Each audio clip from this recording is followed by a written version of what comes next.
તો આજે આપણે હમણાં જે લેટેસ્ટમાં LRD કોન્સ્ટેબલની એક્ઝામ લેવાની ને એનો એક દાખલો ગણશું. બહુ મસ્ત દાખલો છે, ધ્યાનથી જોજો. ગીતા 20 વર્ષની અને મીતા 40 વર્ષની છે.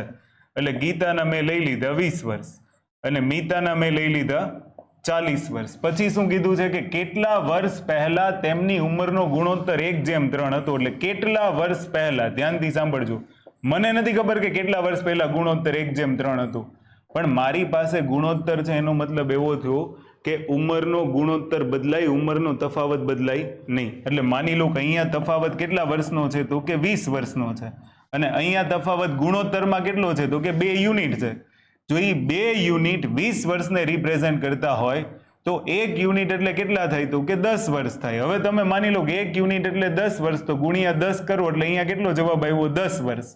અહીંયા ગુણ્યા 10 કરો તો કેટલો જવાબ આવે 30 વર્ષ. હવે તમે મને કહો કે ગીતા અત્યારે 20 વર્ષની છે તો કેટલા વર્ષ પહેલા 10 વર્ષની હોય તો 10 વર્ષ પહેલા. મીતા અત્યારે 40 વર્ષની છે તો કેટલા વર્ષ પહેલા 10 વર્ષની હોય, 30 વર્ષની હોય તો 10 વર્ષ પહેલા. તો આન્સર આવે આપણો 10.